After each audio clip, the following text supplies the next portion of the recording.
At this time, the chair will open up public testimony to continue our discussion on Senate Bill 17 compliance. And the chair would first call Councilman Adam Basildua, Osmond Moradel, and Leonard Bright.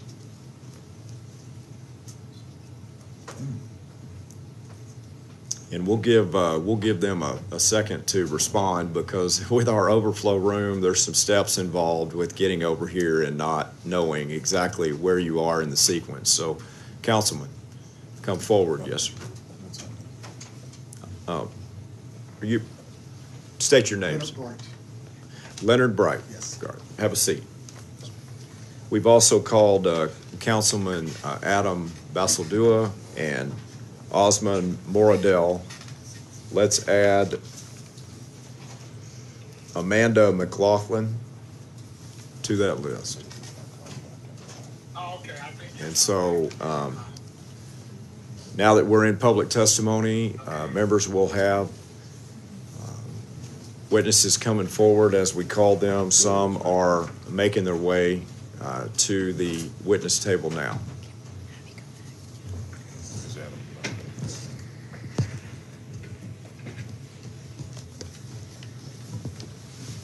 What's your name, sir? Adam Basildua. Adam Basildua. Yes, sir. See you, Councilman. Good to see you, Chairman. Do we have Osmond Moradel and Amanda McLaughlin? We'll give them a little bit of time, and Councilman, let's lead off with you. Thank you, Chairman.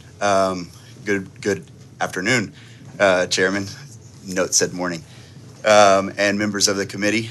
My name is Adam Basildua. I serve as District 7 council member for the residents of the City of Dallas. On behalf of the City of Dallas and as the chairman of the Quality of Life Arts and Culture Committee, I am here to testify in opposition to provisions passed in Senate Bill 17 and the ban of DEI policies on our higher education campuses.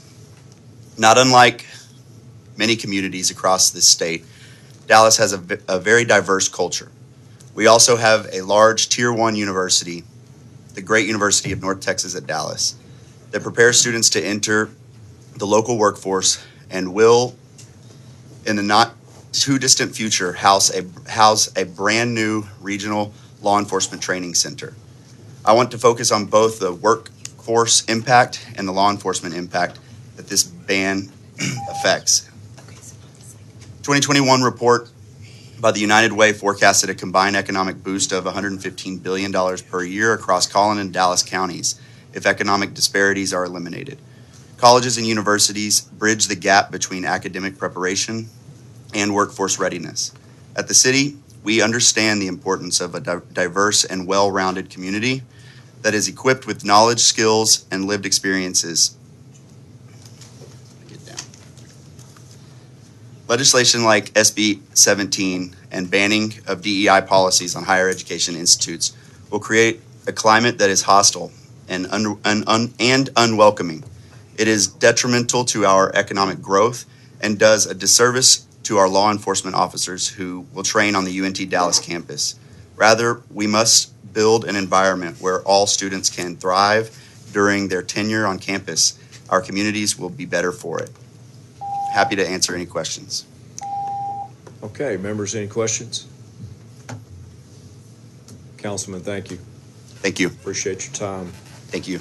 Mr. Bright. First of all, thank you, Mr. Chairman, for this opportunity. My name is Dr. Leonard Bright, and I'm speaking as a citizen of Texas regarding SB 17, the DEI ban, and SB 18, the free speech law. I'm currently a professor at Texas A&M University in College Station. I've taught hundreds of students over the past 20 years in various leadership and public policy classes. I am personally offended by the false notion that my profession seeks to compel or indoctrinate students to accept one belief or another. I do not personally know of any professor who have sought to do this. We have a much more difficult task and noble task of educating our students. Now, speaking for myself, my students are not pressured to write or speak in a specific way or temper their opinions. I encourage them to express their diverse opinions and ideas in ways that does not threaten the existence of others. However, in exchange for their freedom of expression, I also ask my students to be open to hearing, learning, and even appreciating theories or viewpoints that they may disagree with or even challenge them. We desperately need students to become informed citizens who are capable of evaluating the range of theories and viewpoints that are present in this world, who can understand their potential impact on public policies, and have the courage to professionally and politely articulate their positions with appropriate facts and evidence. There's no better way to teach and prepare our students for this than our educational institutions that value free speech and diversity. Therefore, it is important that the implementation of SB 17 or potential revisions to SB 18 are not done in ways that destroy the very foundation of this rich environment of learning. If we overreach in these efforts, our students, communities, state, and even our world will be made worse off as a result. And thank you. Thank you very much, Dr. Bright. Members, any questions? Appreciate your time and testimony. Thank you for your patience through the day. Remind us of your name. I think Amanda McLaughlin. Amanda McLaughlin. Yes. Go ahead with your testimony, and please, just as a reminder to all of our witnesses coming forward, it's 2 minutes on your testimony. Go ahead. Yeah, I'm Amanda McLaughlin, and I'm a transgender woman. I'm representing myself. The first year I started a transition, I couldn't find a way to connect with anyone. I was lost, lonely, and depressed. I was isolated and withdrew from society. After the first year, I started to find spaces and groups that helped me understand who I am and provided tools for me to grow. It was in those spaces that I became stronger and more confident woman. This confidence gave me the strength to come out of my shell. I have heard people say DEI is divisive. My experience is just the opposite. Providing spaces and support gives people the strength to accept others.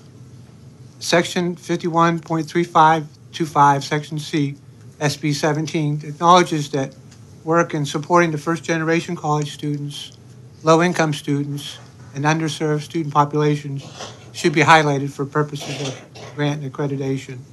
If these differences can be acknowledged, other differences should also be acknowledged. Differences in race, color, ethnicity, gender identity, and sexual orientation need support. Making training programs, activities supporting these differences illegal sends a message that people don't matter. Moving DEI offices takes away a safe space and often lifeline for students and sends a message that they don't belong. They no longer have a place where they are accepted and find support. Several people I've spoken with told me that their children have chosen colleges out of state because of this bill. We live in diverse communities. There is strength and beauty in diversity. We can try to understand and embrace diversity and become a better community, or we can try to ignore diversity and become a fractured community which is guided by fear, division, and hate.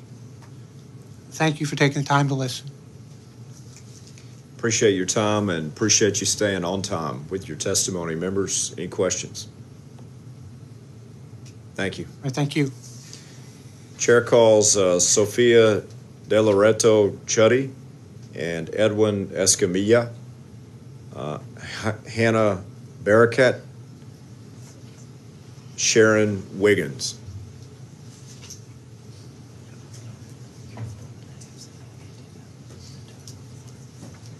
Hannah, did I mispronounce your name? I think you did a good job.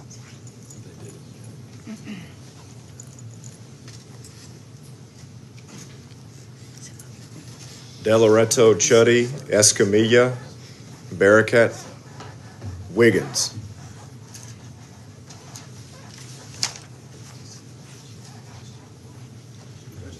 Go ahead, have a seat.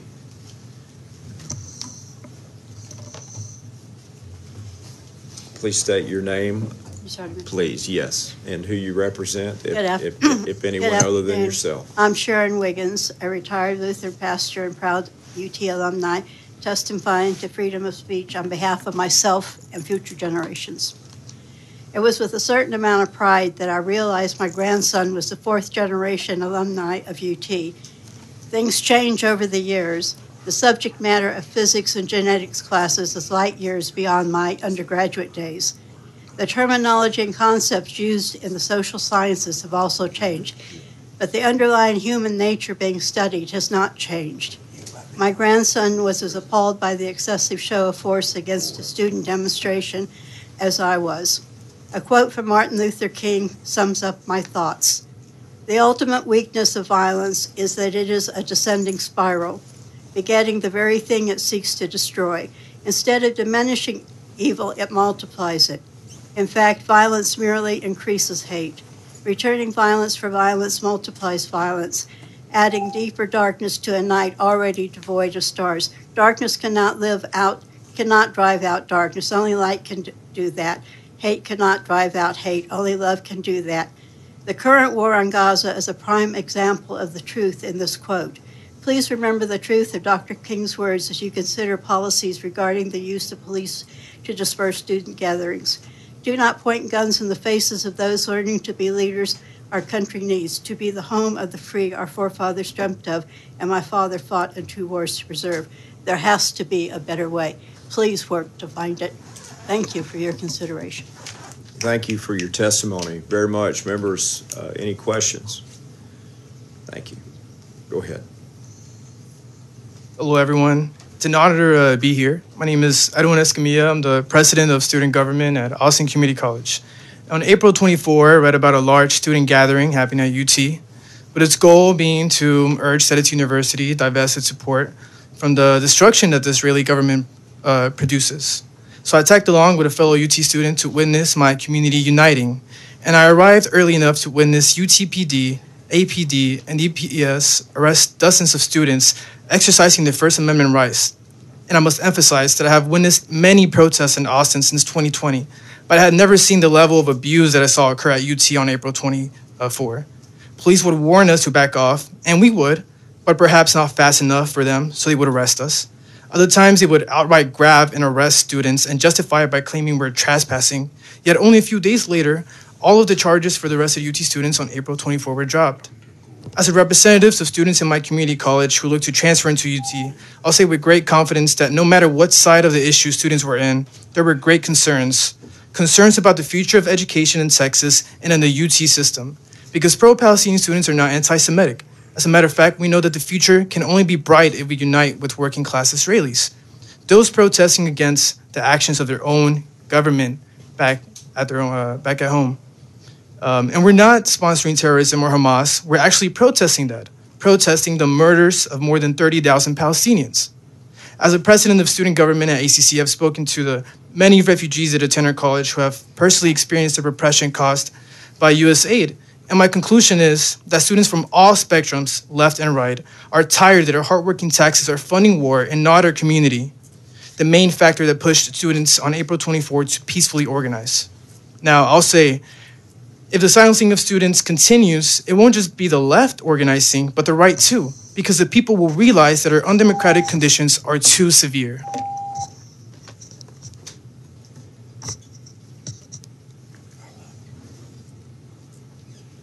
Go ahead. Hi, my name is Hannah Barakat. I was born and raised in Texas. I truly believe UT's slogan, "What starts here changes the world," and I know I'm not the only one. Texas universities are academically rigorous. They're a place where our minds are exposed to an abundance of new concepts and realities and meet people from various backgrounds. Colleges where students learn to think critically, use evidence, comprehend history. Texas is a state shaped by histories and evidence of anti-Black and anti-Hispanic racism. Redlining, defined as the legal and systemic discrimination and denial of how ownership based on race, is a simple, verified example of Texas history of legal racism enforced by the state. History is important. Today, Texas is being reshaped by anti-Arab racism. Tomorrow is the 76th anniversary of the Nakba, which took place in Palestine, which was the beginning of ethnic cleansing in the Middle East of Palestinians by, sorry, I can't look at my notes anymore. Yeah. You all came in today and you all but pledged allegiance to a foreign country. And that is absolutely despicable. You are speaking about a country and funding a country that is not the United States of America. We are sitting in a room that is for Texas, for the United States of America, and you all are talking about a foreign country and never once naming that 40,000 plus people have been murdered. Innocent people. I'm not talking about Hamas. I am a protester, a proud protester, and I have absolutely no affiliation with any terrorist group. Yet I have been called terrorist many, many times.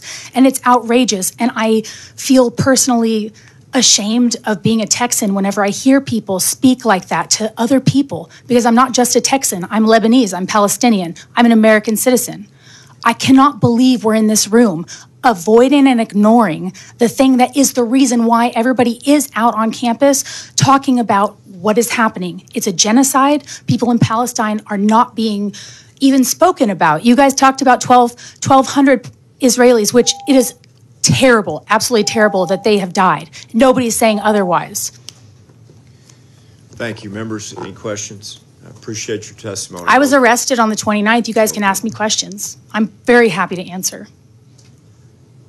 I think we'll have many here that will be in that category. And keep in mind, for those of you in the audience that are here, we're here committed for all Texans to have a voice and to have a say. Just as this testimony gave a different viewpoint, we're here to listen. And so when it's said that it's not mentioned, it will be mentioned. We just have to continue through the hearing that we expect to last for hours and hours and hours longer. So with that, we'll call Julia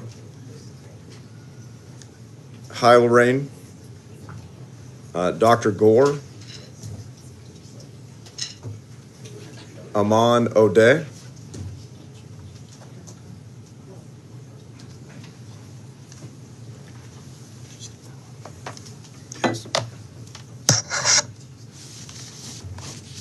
Aman's in the overflow room.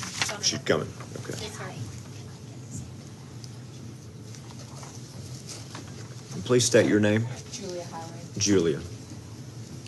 If you could speak in the microphone, tell us your name and 2 minutes to testify, and welcome. Good afternoon, Chairman and Committee. My name is Julia Heilrein, and I am here representing myself, testifying on the issue of free speech on college campuses. I was born and raised in Austin, and I am now continuing my family's generations-long tradition of attending the University of Texas at Austin. On April 24th, students at UT Austin planned to exercise their First Amendment right to free speech by attending a peaceful gathering on campus. This gathering included teach-ins, study breaks, a pizza break, and an art workshop. It was scheduled to start just before noon and end by 7 p.m. It was never planned to be, nor did it become, the anti-Semitic event that it has been made out to be.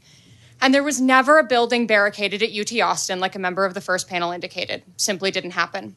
These peaceful, nonviolent protesters were met with DPS troopers in riot gear. The exact same agency who refused to enter a school where elementary school children were being gunned down, surrounded college students on their campus, and silenced them with violent arrests. What happened on campus was a clear violation of their rights as students attending a public university. My little sister and I have long personal and familial histories of being involved in social movements across Texas and the United States. We also have Jewish ancestry, and we are the daughters, granddaughters, and great-granddaughters of U.S. veterans. My little sister was there on the 24th. She was doing her best to comply with dispersal orders, having no desire to cause conflict. Nevertheless, officers approached her seemingly out of nowhere, knocked her to the ground, aggressively twisted her arms, violently took her into custody, where she was held by herself in a cell for over 14 hours. You say that you support free speech, and yet you sit there and you thank Jay Hartzell, Greg Abbott, and the DPS troopers who enacted violence on my classmates, my friends, and my sister. You can't have it both ways. Yeah. Thanks for your testimony. Members, any questions? Just a quick question. Senator Your age Menendez. of your sister?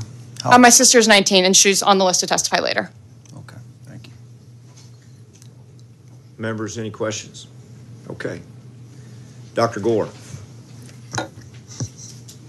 Hello, Senators. My name is Andrea Gore, and I'm here as a private citizen of Texas to testify about the unintended consequences of SB 17 on STEM grant funding. I've personally brought $17 million in grants to UT, so I know quite a lot about this. I'm a professor of pharmacy at UT Austin, and my colleagues and I are doing research on the opioid crisis, developing cures for cancer, and helping people have babies. In fact, I just became a grandmother because of this technology. Here's why SB 17 needs to be amended. First, research proposals to biomedical funding agencies require a diversity statement. There is simply no way of getting around these federal requirements. And SB 17's categories of first-gen or underserved students simply can't compete with California or New York. Second, training grants, which fund the best and brightest of our students and prepare them to be the next generation of the Texas workforce. My department has an NIH training grant on the neurobiology of substance abuse, and it has been going on for 37 years. Under SB 17, its director cannot renew this grant due to its stringent federal diversity requirements. And since these aren't research grants, they aren't covered by any carve-outs. This year alone, public universities in Texas have almost $19 million in NIH training grants and over $9 million in summer funding. That's $28 million per year. SB 17 is hurting Texas universities. Please amend SB 17. If you would like any further information, please ask. Thank you. Mr. Jones. Yes, Senator West. Thank you very much, Dr. Gore.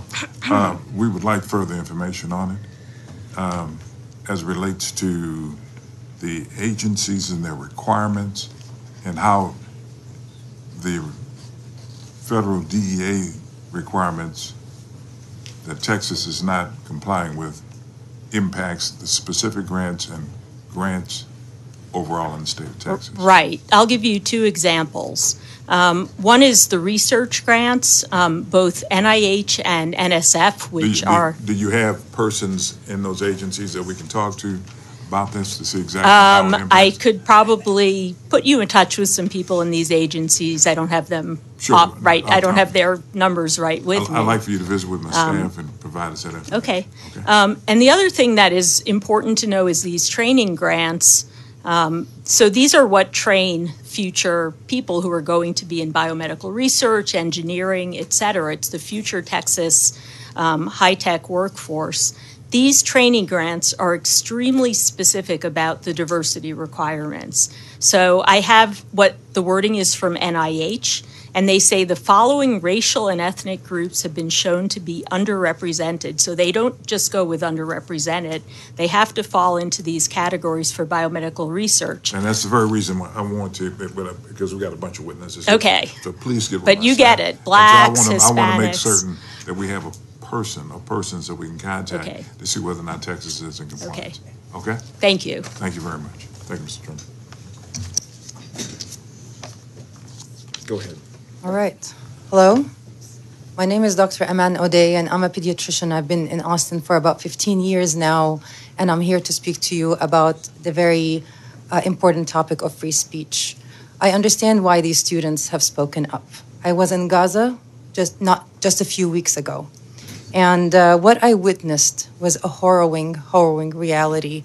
And when we had to make decisions of, should I let go of this baby or this baby? I'm a pediatrician. I worked in the neonatal ICU.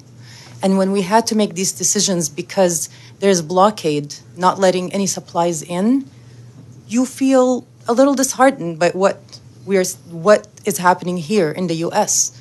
Our students have spoken up. When I heard the testimonies this morning, there was not a mention of why these students are speaking up.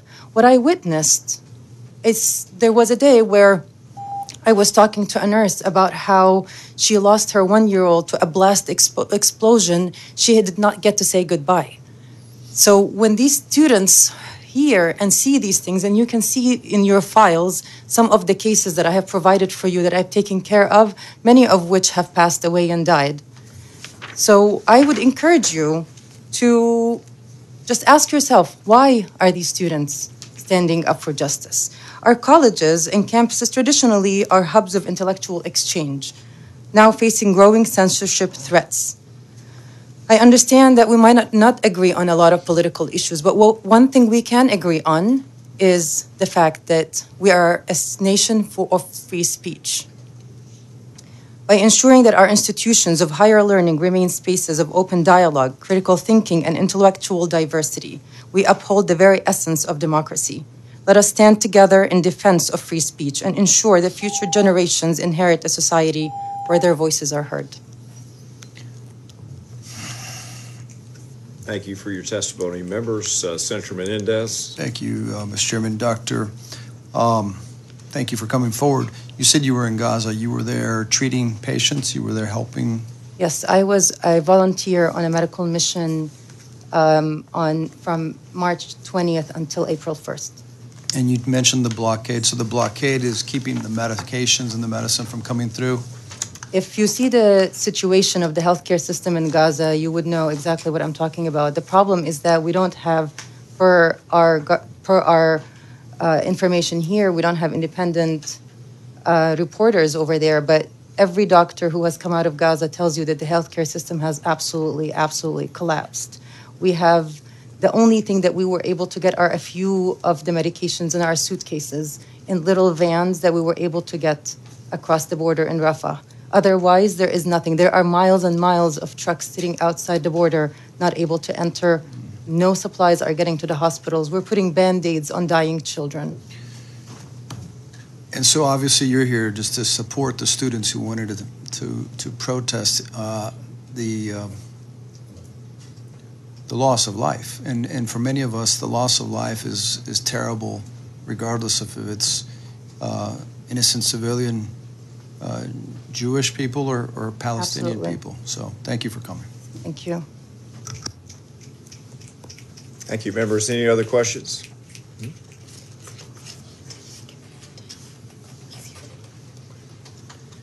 Okay, the chair would once again ask Osman Moradel to come forward. Sarahi Calvo. Amina Ishak.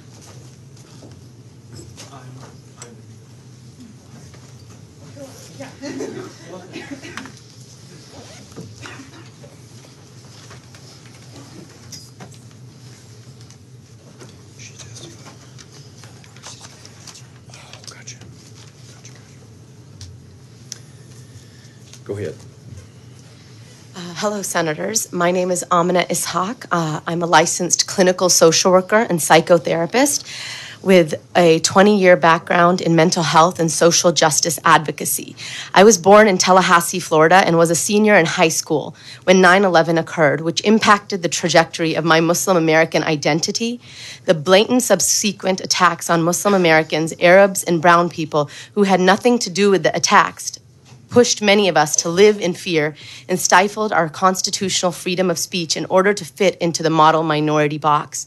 I'm proud of these young American students who are using their First Amendment right to advocate for peace and justice against the genocide of an innocent people in Gaza, with over 40,000 innocent people being slaughtered. Women and children are being bombed with white phosphorus acid as we speak in Rafah, where they were told to go for safety. This free speech that students are expressing are for a free Palestine and has nothing to do with anyone's religion, but against the annihilation of Palestinian Christians, Muslims, and Israeli Jews who are fighting against the Netanyahu's government's mass murder of innocents in the West Bank and in Gaza. A 6-year-old American boy of Palestinian descent, Wadia Al-Fayumi, was murdered a few weeks after the current genocide began. His visibly Muslim mother was also stabbed by a hate-filled bigot. Muslim and Arab Americans are living in fear again because of the countless physical attacks. There seems to be a prejudice of how freedom of speech is being accepted. Advocating for a free Palestine seems to be the red line for lawmakers. Why is that? Is it because Islamophobia is still seen as a justifiable form of religious oppression? How is it okay for lawmakers to state that they will deport American college students for exercising their freedom, their First Amendment right? This is assuming that they aren't America and belong to another country. Where do students, like I once was, go when the only country that they know is America? This is a nation of all ethnicities, and calling for the deportation of young students isn't only racist and hateful, but it is also Islamophobic. Okay, members, any questions? Go ahead. Good morning, Senators. My name is Sarai, and I am here as a concerned citizen to discuss freedom of speech on college campuses. My parents migrated from Mexico almost 50 years ago. I was born and raised here in Texas. I grew up being told that we live in the greatest democracy on earth. One of the cornerstones of our democracy is the right to free speech. Our First Amendment is supposed to guarantee that. And I say supposed to because this is not what is currently happening. I have witnessed those that have taken an oath to serve and protect take a violent approach in silencing our youth. I have watched images in real time as Texas state troopers violently attack peaceful anti-genocide protesters exercising their right guaranteed by the supreme law of the land, the Constitution. Where were these state troopers during Uvalde? That's what I want to know. There was no urgency to save those children, but somehow there's a sense of urgency to stop college students from expressing their free speech. 376 law enforcement officers were not brave enough to protect the children in Uvalde, but we're supposed to believe that they want to protect the children in our college campuses. From what, may I ask? The only thing that they need protection is from our militarized law enforcement that wants to crush any dissenting voices. You may not like to hear Free Palestine, but that's the beauty of our democracy. It's not tailored to one person's belief system. It's supposed to let us, as individuals, be able to fully express ourselves. Actions taken by elected officials and law enforcement across the state are highly reminiscent of the censorship and brutality of the McCarthy era. University administrations are blatantly bending to the will of the genocide apologists instead of considering how they might act on their students' demands. The Palestinian Solidarity Encampments movement is inherently peaceful and has proven to be so in all universities across the country. The excessive show of force and administrative backlash is an unjust attempt to restrict freedom of speech. That's why I'm here today to urge you to protect free speech in our college campuses and across Texas. Thank you. Go ahead. Hello, and thanks for this committee. My name is Alzin Mordell, and I'm a student at UT Austin. I'm deeply appalled and heartbroken by the aftermath of Senate Bill 17 and the state's handling of free speech on our campus. I was born to an immigrant family, raised in poverty, educated through public schools, and benefited from social programs. I fought hard to enter higher education. DEI initiatives weren't just programs, they were my sanctuary, providing spaces where I felt seen and valued. They provided support that traditional structures often deny students like mine. When DEI was dismantled, it subsequently dismantled a community that allows students like me not just to survive, but to thrive. I was present during the protests and witnessed the erosion of my constitutional right to my free speech. The scenes I witnessed were nothing short of a nightmare. My glasses were snapped in half, horses nearly trampled me, and I was aggressively maced multiple times in the face by our officers. The brutality of the actions by Texas DPS, APD, and UTPD was a stark betrayal by a university that once promised to be a safe haven by students. It was disheartening to witness UT Austin, an institution that prides itself on fostering free speech, react with such heavy-heartedness. The escalation by university officials tainted the name of UT Austin nationwide, reinforcing the notion that our campus is not truly as free as it claims to be. It was a sad day to be along, and I'll never forget the violence that I endured. History has shown us time and time again that peaceful demonstrations are essential for progress. Whether you disagree with the cause or not, Americans, Texans, and students have a fundamental right to make our voices heard, and also these movements are essential for progress.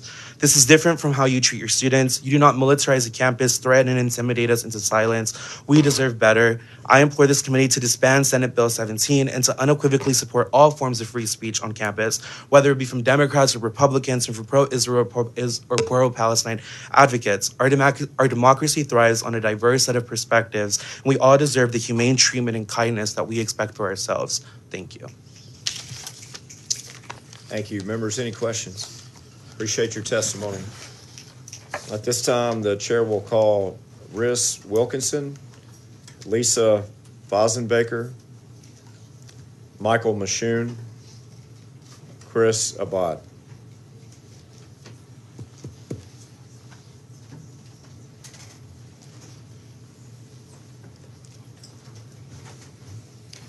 Dr. Chris Abad. Abayad. Abiad. Good afternoon, Senators. I am Chris Abiad, speaking on the issue of free speech on college campuses. I've been a nurse for 50 years, 25 years as faculty at UT School of Nursing. I'm an active church member. Despite growing up overseas, I hold dear American values of liberty and justice. As nurses, we advocate for patients. It means listening to what patients say they need, being non-judgmental, then conveying the message to decision makers. This is what I teach students. Listen and be open to what people say about their circumstances, then speak up on their behalf. This brings me to the value of free speech on college campuses. The number one requisite for a vibrant democracy is freedom of speech. Our forefathers clearly understood this. Free speech involves listening to each other's point of view. Exchange of ideas is critical when making decisions.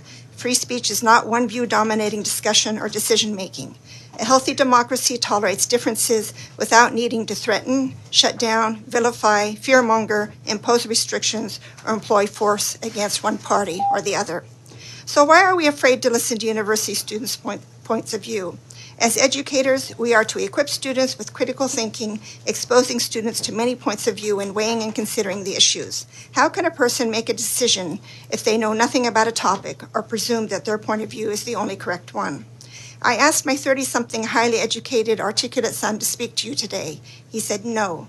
I asked why. He said he was afraid of retribution, of being ostracized. It broke my heart. I teared up. What has this country come to that we cannot speak out in public? In conclusion, I'm reminded of the Iraq War. We protesters said that supposed Iraqi weapons of mass destruction were a ruse. We had pictures and evidence. No one listened. Brown University's Watson Institute says that war cost $3 trillion, 2/3 for veteran medical costs. Imagine that. So much taxpayer money and so many needless lives lost because no one listened to the protesters. Thank you. Thank you for the testimony. Reese Wilkinson. Yes. Senators, my name is Reese Wilkinson. I just graduated from UT Austin on Saturday. I've seen multiple pro-Palestine protests unfold on my campus, including the ones on April 24th and 29th. And it couldn't be more clear to me that the allegations of widespread violent actions and rhetoric are completely untrue. And moreover, we should be skeptical of the apparent concern from supposed free speech absolutists who aren't interested in public safety for Jews when neo-Nazi groups like the Patriot Front were marching through Austin last July. Pro-Palestinian students, faculty, and community members come from all different cultural and religious backgrounds and are welcomed with open arms on the basis of shared humanity and hope for the future of our country and our world. The events organized have included art workshops, teach-ins, and music, and pizza. The only incidents of violence occurred when the university allowed state troopers and APD and UTPD to violently disperse and arrest protesters. This militarization of campus actually did disrupt my finals because I spent my last 2 weeks at UT worried for friends and peers who had been brutalized. This has been done under the guise of keeping students safe, and the administration is right. Students are not safe. In the past several months, there's been a marked increase in targeted violence towards Muslim and Arab students, including harassment and threats from counter-protesters and multiple violent hate crimes on and around campus, which has all been met by the university with silent ambivalence. Meanwhile, it is peace protesters who are bearing an unprecedented crackdown on freedom of speech and assembly. There are countless documented instances of violent arrests for alleged trespassing, which, even if it breaks school rules, is simply not violent and does not merit riot gear and the deployment of less lethal weapons. All this has had a chilling effect on free speech, and right now those of us calling for peace are frightened, but we are not deterred. I've sung and danced and broken bread with Jewish, Muslim, and Christian activists alike, and I've seen them beaten and bound for daring to believe that everyone deserves to live in dignity, that everyone deserves to live at all. History may remember this moment of civil disobedience and the heavy-handed reaction to it with repentance and remorse. We cannot afford to wait for history's verdict. Thank you for your time. Thank you. Next up is Lisa Fazenbaker. Hi, my name is Lisa Fazenbaker. I've been given a lot of titles, but not spoken to or asked about any of them. I'm an outside agitator. I'm Hamas, I found out today. And so I'm here if anybody would like to have an actual conversation, because I was at UT with your kids because you weren't there. And I would do it again. I would be one of those I'd get arrested 2 days for that. I never go to these protests wanting to get arrested, but what I saw that day, that police presence coming at those kids, I wasn't going to be anywhere else. And this is very minor compared to what happened to a lot of your kids on campus. And I only call them kids because if we're not protecting anybody younger than us in this world, what are we actually doing? And as far as DEI education, I can only say these things because I've been educated by people. I can't be educated on racism by someone that looks like me. I can be told about it, but I can't be educated about it. In your outside agitator narrative, I was raised by a healthcare mother in a military family that I am very proud of what they all do. And if we want to take sayings like from the river to the sea, we better also take united we stand or divided we fall, because how many hate groups in America have used those to represent their purposes, and we say, no, that's not America. Your governor is targeting your kids. You're supposed to be fighting for education. I thought I was coming here to talk to educators, but this feels like city council. It really does. So what are you going to do about it? They're threatening your kids. They're coming for your kids. And I don't even have kids, and I'm here for your kids. So what are you going to do? Okay, next on deck is Michael Mashoon. Honorable Senators, my name is Michael Mashoon. I'm a student at the University of Texas at Austin, and I come before you today because few issues require more delicate and serious attention as the right to free speech. The founders of our United States knew this. Thus, why they chose to enumerate this right first and foremost, citing it as the central principle on which the rest of our government is predicated. Institutions of higher education exist to push boundaries, create better futures. Paramount to the success of these institutions is free speech. Many of you are lawyers. You'll know of the Socratic method and the value of asking questions. Any arbitrary, capricious, and bad faith enforcement of limitations to this fundamental liberty would be a catastrophic blow to our democratic institutions. All people have a right to exist. All people have a right to be free from persecution, and all students have a right to be free from harassment that disrupts their learning. All people. This was the purpose of many DEI initiatives. As a student, I witnessed state policies and enforcement create a denigrating atmosphere on campus. The use of directed force by state and university officials carried out by a seemingly uncoordinated patchwork of law enforcement heightened the intensity of otherwise peaceful demonstrations and put students and staff in danger. Many of you before me are conservatives. As conservatives, I imagine you would understand that the role of government is to protect our freedoms, to ensure we are not deprived of those rights. We have an obligation as Americans to uphold freedom of speech. Without freedom of speech, there is no safety. Without freedom of speech, there is no liberty. If you believe in our Constitution, if you believe in democracy, and if you believe in liberty, then I implore you to carry out this duty urgently. Thank you for your time and consideration. Thank you, members. Are there any questions for any of the four witnesses? Thank y'all for your time. Okay. Next on deck, let's see here. The chair calls Amanda Garcia.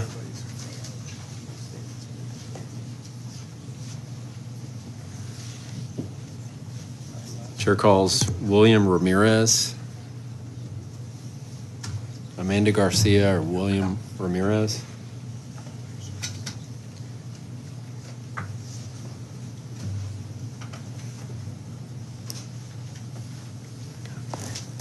Okay. Rebecca Skelton. Rebecca Skelton.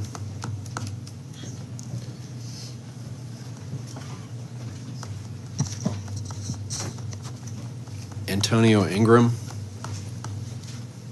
Antonio Ingram.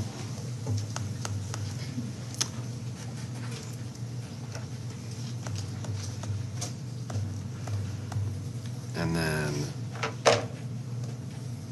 Pavatir Dial.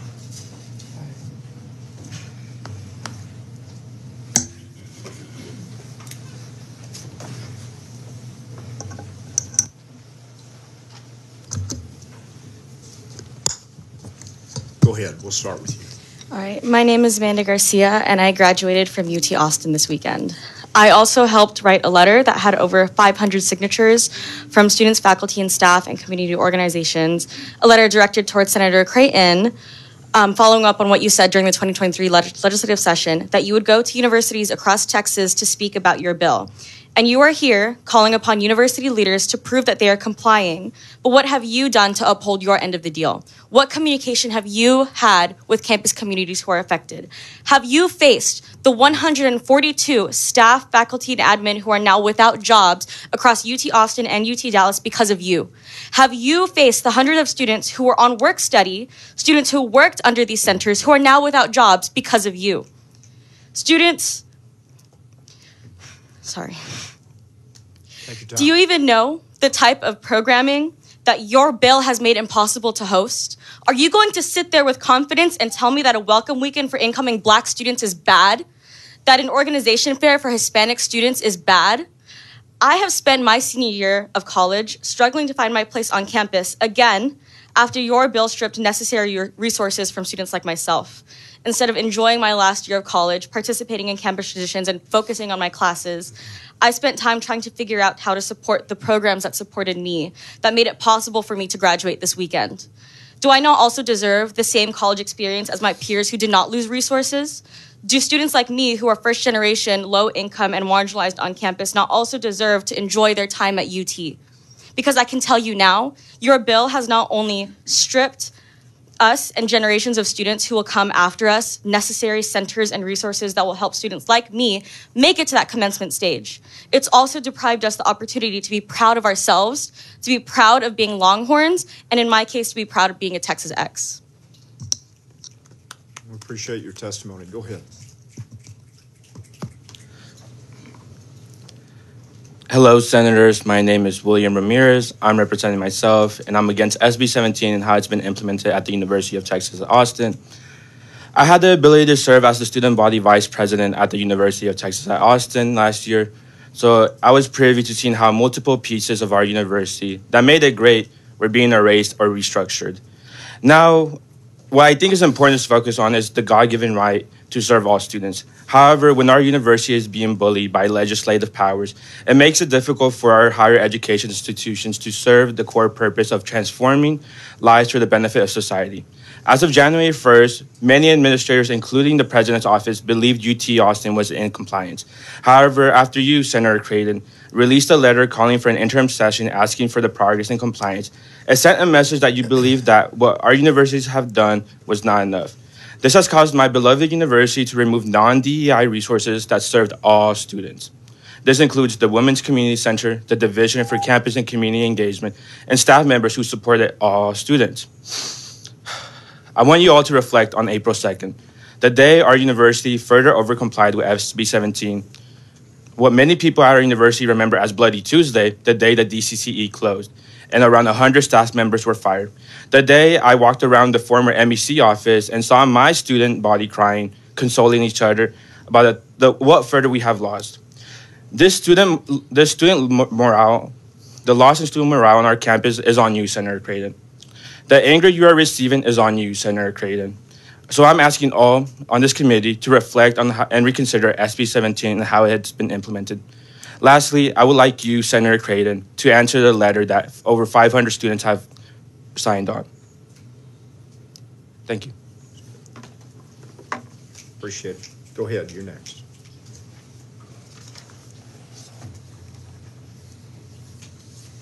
Dear Chairman Creighton and members of the subcommittee, my name is Rebecca Skelton, and I am testifying on the harmful impacts of Senate Bill 17 on behalf of the Texas Legislative Education Equity Coalition, TLEAC, a statewide collaborative with the mission to improve the quality of public education for all children, focusing on racial equity. We advocate for high-quality education, including enhanced college access and success. During the 88th regular session, TLEAC testified against SB 17 due to its anticipated discriminatory impact on historically marginalized college students, including Black, Latino, first generation, and LGBTQ+ students. In a few short months, SB 17 has already resulted in a deep chilling effect on student, faculty, and administrator free speech, the availability of campus-based student support services, and students' college access and affordability. Some administrators have even eliminated programming outside the requirements of the law, fearing that a mistake or oversight will result in loss of school funding. These drastic actions have negatively impacted the well-being of campus communities and rolled back decades of progress. As a recent graduate of the University of Texas at Austin, I have seen firsthand how implementation of SB 17 has hurt the campus community. In April, UT announced it would close the Division of Campus and Community Engagement to comply with SB 17. This office connected students to mentors, campus and community resources, and leadership opportunities. While these services were available to all students, the DCCE targeted support to historically underserved populations who most needed assistance. In light of these harmful impacts, T-League urges the subcommittee to repeal SB 17 and appropriate state funding to reinstate offices of diversity, equity, and inclusion, clarify the exempted activities outlined in SB 17, and require institutions to add that clarity in their institutional guidance, and invest in university support services that emphasize college access for all Texas students. Thank you for your consideration. Go ahead. Thank you, Chair Creighton. My name is Antonio Ingram, and I'm an assistant counsel at the NAACP Legal Defense Fund. Earlier today, we sent a letter along with the ACLU of Texas to the 7 university systems invited to report about Senate Bill 17 compliance. In our correspondence, we reminded chancellors of their obligation of their institutions to still comply with federal civil rights law and the U.S. Constitution. Senate Bill 17 does not absolve or remove these obligations.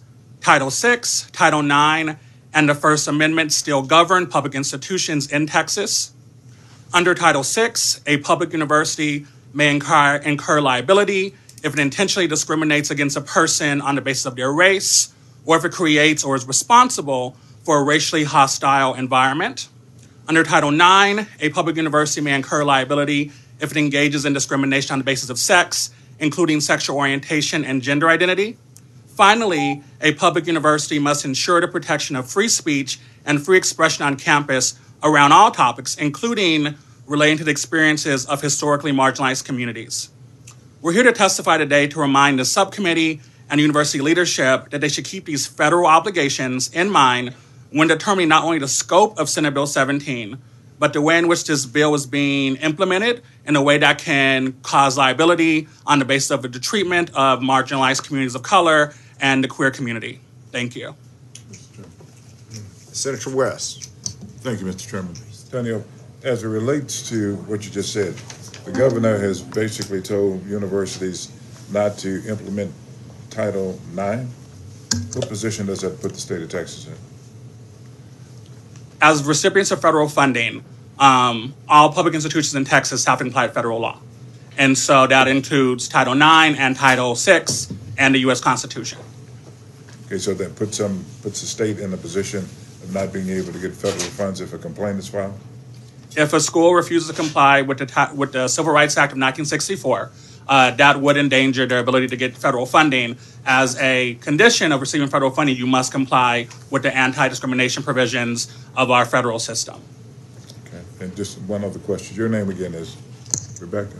Correct, Rebecca Skelton. Okay, and you're at UT? Yes, I just graduated this past weekend as well. Okay, and what were some of the programs that were that comprised the DEI over there? So one that I mentioned in my testimony was the Division of Campus and Community Engagement, but there was also the Monarch Center that was shut down. William had mentioned the Women's Center was also closed. And some of the DCCE, for example, offered tutoring services, mentorship. So all of those things were shut down. And so this university no longer offers those programs or what? Not through those specific departments. But the programs are still offered though. I'm not sure exactly. Actually, I know there was some restructuring, and so I'm not sure if like some of the tutoring programs were shifted to other departments. I don't know if any of my fellow UT alum up here are familiar with that answer, but it's definitely something I could look into and get back to you about. It'd be interesting if anyone's here from UT that can provide us that information. But could you ask the question? As it relates to tutoring services and what other services? They offered leadership opportunities, mentoring, tutoring services, scholarships. Mentoring and tutoring.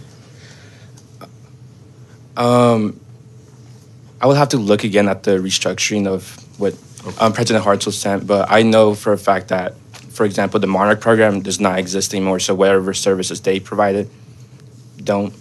Do you know what services it provided? Dr. Alicia Moreno actually was the former director of the Monarch program, and she's here today. I'm sure she's going to be testifying soon, but it offered programs that helped undocumented students find scholarships, find mentorship, find internships, jobs, employment, things like that. So it was never anything that centered specifically on identity. It was specifically just for career, not just for, I'm sure Dr. Moreno can speak on it more, but a lot of it centered on career and professional development. I also would like to clarify that a lot of the programs found within the Division for Campus and Campus Engagement also served non-traditional students, so whether that be veterans or students who are just a little bit older than the traditional sense, we're also benefiting from the DDCE. I also want to reiterate again the important fact that a lot of staff members who were student-facing that helped the everyday student navigate the college experience and were fired. So the people who mentored me no longer work at UT, so it makes it a little difficult to, like, I guess, tell students like me which people will support them if they no longer work at the university. Thank you. Mr. Chairman. Yes, Senator Menendez. Thank you, Mr. Chairman. Ms. Skelton, in your written testimony, which I think you read to us, you have the Division of Campus and Community Engagement. It is something that was closed. You mentioned that this Division of Campus connected students to mentors, tutoring, but they were available to all students, correct? That is correct. So if it's not something that's excluding anybody, why would they have closed something that was available to everyone? This seems like an example of that overcompliance Yeah. that we've heard about earlier today. All right, thank you. Thank you, Mr. Chairman. Thank you, members. Any other questions? Appreciate the panel. Members, I do want to remind you that language in Senate Bill 17 restates a commitment to compliance with the Federal Civil Rights Act of 1964 and all other civil rights legislation. Okay. At this time, the chair will call Mina Mashoun, Samia Rizvi,